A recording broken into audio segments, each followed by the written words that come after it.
Genesis 25. Abraham married another wife, whose name was Keturah. She bore him Zimran, Jokshan, Median, Ishbak, and Shua. Jokshan became the father of Sheba and Dedan. The descendants of Dedan were Ashurim, the Letushim, and the Laumim. The descendants of Median were Epher, Hanak, Abida, and Eldah. All of these were descendants of Keturah. Abraham deeded everything that he owned to his son Isaac, to his sons by his concubinage. However, he made grants while he was still living, as he sent them away eastward, to the land of Kedem, away from his son Isaac. The whole span of Abraham's life was 175 years. Then he breathed his last, dying at a ripe old age, grown old after a full life, and he was taken to his kinsmen. His sons Isaac and Ishmael buried him in the cave of Machpelah, in the field of Ephron, son of Zohar the Hittite, which faces Mamre, the field that Abraham had bought from the Hittites. There he was buried next to his wife Sarah. After the death of Abraham, God blessed his son Isaac, who made his home near Beer Lahai. These are the descendants of Abraham's sons Ishmael, whom Hagar the Egyptian, Sarah's slave, bore to Abraham. These are the names of Ishmael's sons, listed in the order of their birth. Naboth, Ishmael's firstborn, Kedar, Adbeel, Mibsam, Mishma, Duma, Masa, Hadad, Tema, Jetur, Naphish, and Kedema.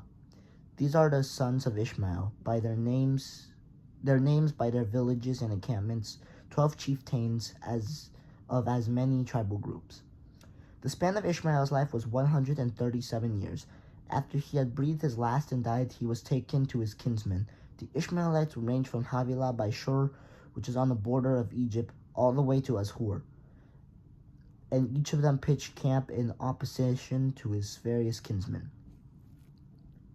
This is the family history of Isaac, son of Abraham. Abraham had begotten Isaac. Isaac was 40 years old when he married Rebekah, the daughter of Bethuel, the Aramean of Paddan Aram, and the sister of Laban the Aramean. Isaac entreated the Lord on behalf of his wife, since she was sterile. The Lord heard his entreaty, and Rebekah became pregnant. But the children in her womb jostled each other so much that she exclaimed, "If this is to be so, what good will it do me?" She went to consult the Lord, and he answered her, "Two nations are in your womb, two peoples are quarreling while still within you, but one shall surpass the other, and the older shall serve the younger." When the time of her delivery came, there were twins in her womb. The first to emerge was reddish, and his whole body was like a hairy mantle, so they named him Esau. His brother came out next, gripping Esau's heel, so they named him Jacob. Isaac was 60 years old when they were born. As the boys grew up, Esau became a skillful hunter, a man who lived in the open, whereas Jacob was a simple man who kept to his tents. Isaac preferred Esau because he was fond of game, but Rebekah preferred Jacob. Once, when Jacob was cooking a stew, Esau came in from the open, famished. He said to Jacob, "Let me gulp down some of that red stuff. I'm starving." That is why he was called Edom. But Jacob replied, "First give me your birthright in exchange for it." "Look," said Esau, "I'm on the point of dying. What good will any birthright do me?" But Jacob insisted, "Swear to me first." So he sold Jacob his birthright under oath. Jacob then gave him some bread and a lentil stew, and Esau ate, drank, got up, and went his way. Esau cared little for his birthright. Genesis chapter 26.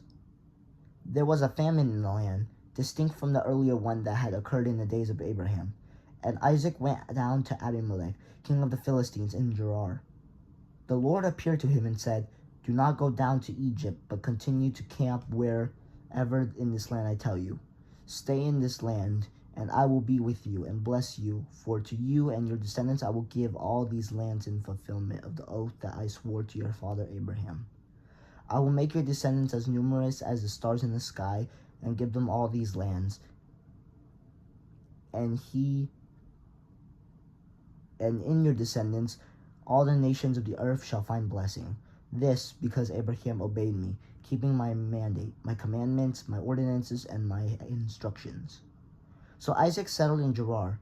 When the men of the place asked questions about his wife, he answered, "She is my sister." He was afraid if he called her his wife, the men of the place would kill him on account of Rebekah, since she was very beautiful. But when he had been there for a long time, Abimelech, king of the Philistines, happened to look out the window and was surprised to see Isaac fondling his wife Rebekah. He called for Isaac and said, "She must certainly be your wife. How could you have said, 'She is my sister'?" Isaac replied, "I thought I might lose my life on her account." "How could you do this to us?" exclaimed Abimelech. "It would have taken very little for one of the men to lie with your wife, and you would have thus brought guilt upon us."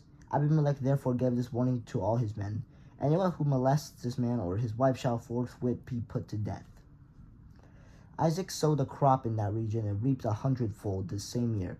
Since the Lord blessed him, he became richer and richer all the time, until he was very wealthy indeed. He acquired such flocks and herds and so many work animals that the Philistines became envious of him. The Philistines had stopped up and filled with dirt all the wells that his father's servants had dug back in the days of his father Abraham. So Abimelech said to Isaac, "Go away from us. You have become far too numerous for us." Isaac left there and made the Wadi Gerar his regular campsite. Isaac reopened the wells which his father's servants had dug back in the days of his father Abraham, and which the Philistines had stopped up after Abraham's death. He gave them the same names that his father had given them. But when Isaac's servants dug in the wadi and reached spring water in the well, the shepherds of Gerar quarreled with Isaac's servants, saying, "The water belongs to us." So the well was called Esek, because they had challenged him there. Then they dug another well, and they quarreled over that one too, so it was called Sitnah. When they had moved on from there, he dug still another well, but over this one they did not quarrel. It was called Rehoboth, because he said, "The Lord has now given us ample room, and we shall flourish in the land." From there Isaac went up to Beersheba. The same night the Lord appeared to him and said, "I am the God of your father Abraham. You have no need to fear, since I am with you. I will bless you and multiply your descendants for the sake of my servant Abraham." So he built an altar there and invoked the Lord by name. After he had pitched his tent there, his servants began to dig a well nearby. Abimelech had meanwhile come to him from Gerar, accompanied by Ahuzzath, his counselor, and Phicol, the general of his army. Isaac asked them, "Why have you come to me, seeing that you hate me and have driven me away from you?" They answered, "We are convinced that the Lord is with you, so we propose that there be a sworn agreement between our two sides, between you and us. Let us make a pact with you. You shall not act unkindly towards us, just as we have not molested you, but have always acted kindly toward you and have let you depart in peace. Henceforth, the Lord's blessings be upon you." Isaac then made a feast for them, and they ate and drank. Early the next morning they exchanged oaths. Then Isaac bade them farewell, and they departed from him in peace. That same day Isaac's servants came and brought him news about the well that they had been digging, and they told him, "We have reached water." He called it Sheba, hence the name of the city, Beersheba, to this day.